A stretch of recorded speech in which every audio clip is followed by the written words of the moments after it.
Ok, c'est parti pour l'épisode 2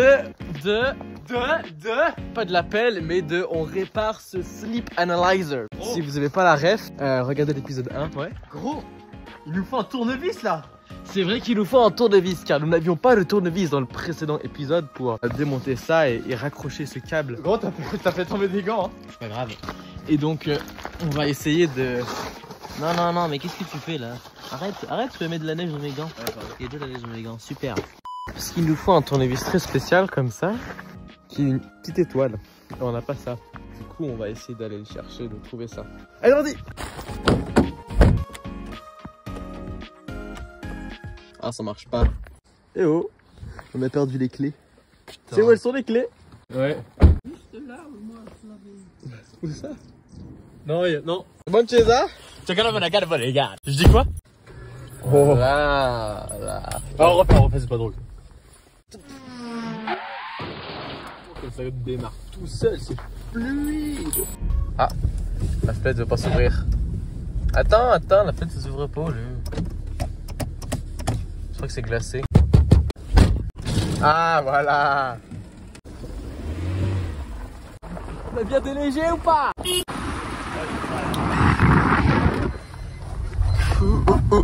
Ah merde, j'ai filmé genre pas horizontal, c'est pas grave.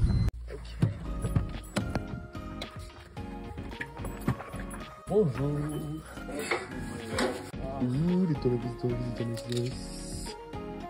Ça? Trop beau.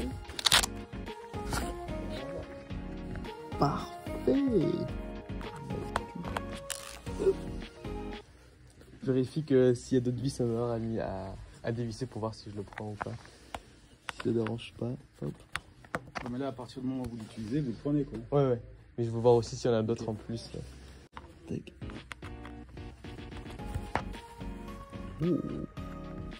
Et donc là, c'était comme ça. Nice. Comment on les recolle maintenant? Enfin, soude plutôt. Bon, ils étaient pas trop contents qu'on essaye le tournevis dans leur magasin, du coup on a dû partir. Mais du coup, je sais pas où j'ai foutu les vis, mais au moins voilà, il est ouvert. Donc, prochaine étape, trouver un fer à souder. Bonjour, j'ai une petite demande pour vous, parce qu'on a oublié notre fer à souder chez nous, dans le sud, et ouais, on a juste à ressouder 2 fils ici, et je voulais savoir si c'était possible de vous l'emprunter ou de... Ouais. Non, c'est pas mon matériel. C'est le cuivre, il est avec celui qui est là. Ok, laissez-le moi. Ouais. Ok, ça marche, cool. Bon bah nice, Inch'Allah. Inch'Allah. Voilà. En attendant, on va faire les courses. On va acheter des champignons. Ouais, pour faire des pâtes aux champignons. C'est trop bon. Et puis aussi, on va acheter du riz pour faire du riz aux champignons. Non, juste des pâtes aux champignons. Champignons. Vraiment, je trouve pas les vis, hein, genre. Je sais pas ce que j'ai Ok, la salade. Moi, je cherche des vis. C'est où les vis? Vous avez eu le temps de me faire. Est-ce que par hasard, vous avez, parce que j'ai perdu les petites vis, vous vendez des micro-vis ou pas? Non, pas trop. Ouais, bon, c'est pas grave. Eh ben, merci beaucoup. Yes! And moment of truth. Est-ce que ça s'allume? Oh yeah! Tac, allons sur l'appli. Install a device. Sleep Analyzer. Install. On fout sous le lit. Tac. Ok, maintenant il est en train de se calibrer. Je sais pas si vous entendez le petit son là. Il est en train de se gonfler d'air. Alright. Ben, see you tomorrow for the results. Good night. Et bonjour. Alors, qu'est-ce que ça donne? Est-ce que j'ai bien dormi? Oh, 20. Bon, et un bug. Ok, bon, ça a bugué et ça n'a pas enregistré. Donc, j'ai réussi de le refaire sur plusieurs jours sans toucher pour voir ce que ça donne.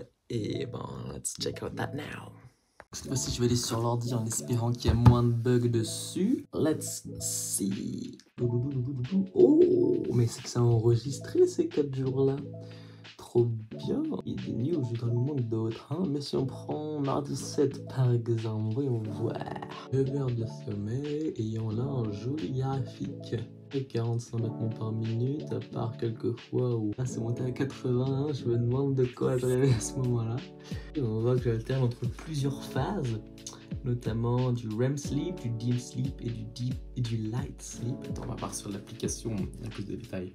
Ok, donc on a de la chance, ça marche sur le téléphone cette fois-ci. Et depth, donc on voit que j'ai eu 85, donc 55% de light sleep, ce qui est recommandé 55%. Parfait. REM 12%, il faut au moins 20%, ok. Et deep 25%, j'ai eu 33%. Bon.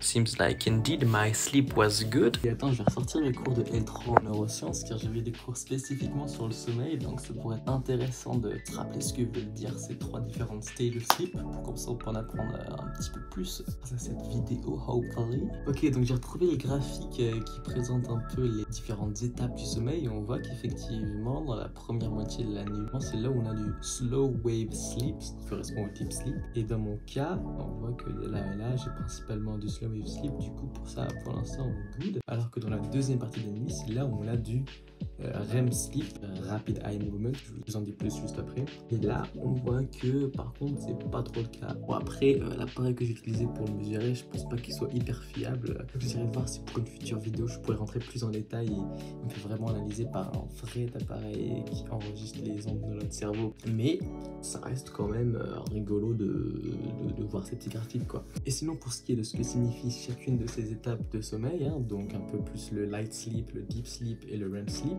En réalité normalement il y a beaucoup plus d'étapes que ça, il y a le REM et ensuite le non-REM qui se divise entre 4 stages qui va de plus en plus profond pour le sommeil, mais pour l'instant on va simplifier et rester dans ces 3 catégories. Du coup si on utilise toujours mon cours, le REM sleep en fait ça veut dire rapid eye movement, c'est-à-dire mouvement rapide des yeux. Nos yeux, bon là ils sont bien mais normalement ils sont fermés, et ils bougent comme ça tu vois. C'est dans ces périodes de sommeil là qu'on rêve, c'est pour ça que j'imagine qu'on a des rêves souvent visuels. C'est parce qu'en fait nos yeux bougent. Et par ailleurs, c'est là où notre mémoire procédurale, c'est-à-dire notre mémoire un peu automatique avec laquelle on marche ou on fait du vélo par exemple, qu'on solidifie. Et c'est aussi durant cette période du sommeil que notre mémoire émotionnelle est intégrée tout en étant découplée de l'émotion que l'on a vécue. Donc on peut voir sur ce petit graphique, en fait à chaque fois qu'on va dormir, et ben, on va maintenir la mémoire, mais la couverture émotionnelle autour de cette mémoire est de moins en moins grand, ce qui permet par exemple de réduire notre anxiété associée à un souvenir quand on se souvient de quelque chose en particulier. En revanche, lors de notre période de sommeil plus profond, où l'activité de notre cerveau est la plus basse et synchronisée, cette fois-ci c'est non pas notre mémoire procédurale mais déclarative qui est améliorée. C'est-à-dire par exemple lié aux événements ou aux faits, comme démontré dans une chouette expérience avec une fleur, un jeu de mémoire et différents groupes de participants. Et les scientifiques leur ont demandé de mémoriser les paires de cartes memory. Par exemple, celle-là et celle-là. Non, pas celle-là, mais ouais, celle-là. Ça fait un crocodile. Et à chaque fois qu'il y avait la bonne association, alors une odeur de rose leur était donnée. Et ce jusqu'à qu'ils aient mémorisé tous les emplacements de paires de cartes, avec à chaque fois, encore une fois, une odeur de rose quand c'était juste. Puis, juste après, ils étaient invités à venir se faire dodo. Et puis, pour chaque groupe de volontaires, il leur était présenté l'odeur de la rose à différentes parties de la nuit, soit pendant la période de REM, soit de deep sleep avec les slow waves, ou soit entre les deux. Avec bien sûr un groupe de volontaires contrôle pour lequel une odeur neutre leur était présentée lors du jeu et lors de différentes étapes du sommeil. Et phénomène particulièrement intéressant, seulement ceux pour qui l'odeur de rose leur avait été présentée durant la bonne association d'images et durant l'étape de deep sleep ont vu une nette amélioration lors de leur performance de mémoire déclarative le lendemain matin lorsque le même jeu leur a été présenté. Cela illustrant bien alors un des mécanismes de consolidation de la mémoire lors de notre sommeil. Car effectivement, l'idée ici est que lorsqu'on leur présente l'odeur spécifique de la rose durant une phase spécifique du sommeil, alors cela va réactiver les souvenirs spécifiques qui étaient associés, c'est-à-dire l'emplacement des bonnes cartes du jeu du memory, et par conséquent cela va consolider la mémoire de ces emplacements, ce qui fait que le lendemain, lorsqu'on le représente le même jeu avec les mêmes emplacements, ces personnes-là vont pouvoir avoir de meilleures performances pour retrouver des bons placements. Et voilà, j'espère que vous avez pu apprendre quelques petits trucs par rapport au sommeil à travers ce vlog un petit peu random. Et j'espère que ça vous a plu. Et si c'est le cas et que ça vous dit, peut-être que je ferai une autre vidéo sur le sommeil un peu plus poussée où j'irai dans un labo me faire vraiment analyser avec tous ces appareils et mon sommeil pour en apprendre un peu plus sur les mécanismes de nos rêves et des mystères de notre sommeil. Allez, bisous, à plus, peace et like, abonnez-vous. Ciao.